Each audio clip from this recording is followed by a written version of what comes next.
Meu nome é Pedro Gama e hoje nós vamos falar sobre direitos fundamentais. Você conhece os seus?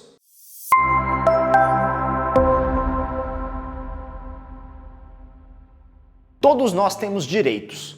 Quando você compra um ingresso do cinema, por exemplo, você automaticamente passa a ter o direito de assistir aquele filme que você escolheu. Da mesma forma, você tem o direito de transitar livremente pela rua, sem que ninguém te proíba, por exemplo, de sentar num banco da praça. Você também tem o direito de ser atendido no seu posto de saúde, independentemente de seu gênero, cor, idade e orientação sexual. Não podemos esquecer ainda do seu direito de, em 4 anos, votar, por exemplo, para escolher o nosso presidente da República. Mas aí vem minha pergunta: existe alguma diferença entre o seu direito de assistir ao filme no cinema, o seu direito de ir e vir pelas ruas da cidade, o seu direito de ser atendido no posto de saúde e o seu direito de escolher o presidente da República? Numa primeira análise, nos fica claro o seguinte: o direito de assistir um filme cujo ingresso você comprou, por mais divertido e interessante que seja o filme, não parece ser tão essencial para a sua vida quanto o seu direito de ir e vir, o seu direito à saúde e o seu direito de escolher os seus representantes. Caso você, por exemplo, tenha uma dor de barriga antes da sessão do cinema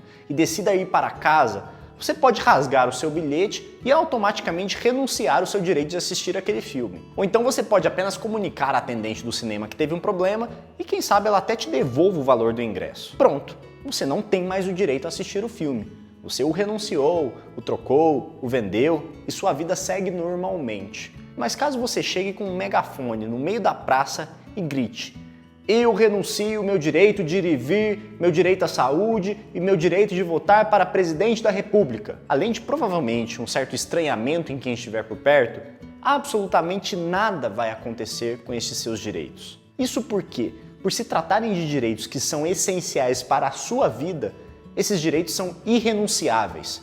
Ninguém pode tirar eles de você, nem você mesmo. Este breve raciocínio nos leva a entender que existe uma espécie de direito que, por conta de sua essencialidade para a nossa vida, possui uma proteção especial. São direitos que estão relacionados com a nossa própria dignidade humana e que merecem um reconhecimento a mais. Esses direitos, também por conta de sua essencialidade, não estão previstos numa lei qualquer. Estão todos escritos em nossa lei maior, na nossa Constituição Federal. Nós estamos falando de uma espécie de direito denominada direitos fundamentais. Os direitos fundamentais são, portanto, os direitos essenciais para a preservação da dignidade da pessoa humana, devidamente previstos na Constituição Federal, e que não podem ser renunciados, violados, vendidos ou trocados. Além disso, são direitos que abrangem absolutamente toda pessoa em território nacional, independentemente de credo, cor, orientação sexual, gênero, idade e, na maioria das vezes, até mesmo de nacionalidade. Isso significa que se um italiano que estiver a passeio no Brasil, caminhando pelas ruas da movimentada São Paulo, for atropelado por uma moto, este italiano terá o direito ao atendimento médico pela saúde pública brasileira. De modo didático, os nossos direitos fundamentais podem ser divididos em direitos civis, direitos sociais e direitos políticos. Os direitos civis se referem aos nossos direitos e liberdades individuais. Trata-se dos direitos que garantem uma série de liberdades que todos nós temos e que não podem ser restringidas pelo poder público. Como exemplo, podemos citar o direito de ir e vir, o direito à liberdade de expressão, o direito à liberdade de nos reunirmos e nos associarmos, o direito de manifestarmos artística e culturalmente, o direito de não sermos presos antes de uma condenação definitiva, o direito à nossa privacidade e até mesmo o direito de propriedade, desde que cumprida a sua função social. Reparem que neste tipo de direito, o que se exige é uma atuação negativa do Estado, ou seja, que o Estado não interfira em nossas liberdades, mas assegure a nossa autonomia e individualidade. Por exemplo, a Polícia Militar, a Receita Federal, qualquer outro órgão do Estado não pode chegar na sua casa e entrar sem sua autorização, com a alegação de que precisa fazer uma apuração, a menos que exista uma autorização judicial devidamente fundamentada ou em caso de iminente perigo. Num sentido distinto, tratamos os chamados direitos sociais. Nesses direitos, o que se exige é exatamente uma atuação positiva do Estado. Exigimos que o Estado promova ações e políticas que visem garantir a nós uma série de direitos que são essenciais para a nossa vida e dignidade. O direito à saúde, o direito à educação, o direito a um local para morar, o direito ao trabalho, o direito ao lazer, a segurança pública, dentre diversas outras garantias que dependem de políticas públicas para serem concretizadas. Se, por exemplo, você tem um problema de saúde que demanda de maneira comprovada um tipo específico de remédio e não tem condições de custeá-lo, é obrigação do poder público fornecê-lo gratuitamente, já que o direito à saúde é um direito fundamental. Inclusive, se o município e o estado recusarem fornecer esse tipo de medicamento, é importante que você procure um advogado ou a defensoria pública para que seja avaliada a possibilidade de mover uma ação judicial para garantir esse seu direito. Outro tipo de direitos fundamentais são os chamados direitos políticos.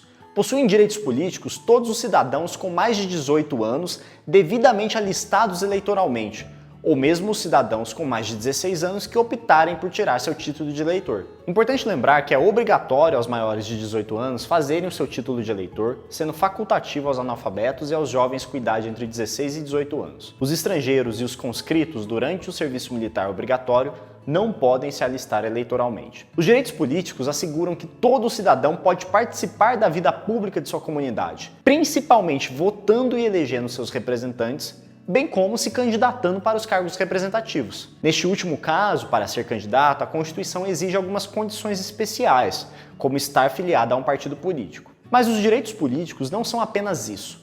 Os cidadãos também têm um direito político, por exemplo, de participar de plebiscitos, ou seja, consultas públicas que são realizadas para que a população decida diretamente sobre algum assunto. A título de exemplo, em 1993, os brasileiros foram chamados a deliberar se preferiam a república ou a monarquia, bem como se escolheriam um regime parlamentarista ou presidencialista. A república presidencialista foi escolhida pela maioria dos brasileiros em plebiscito.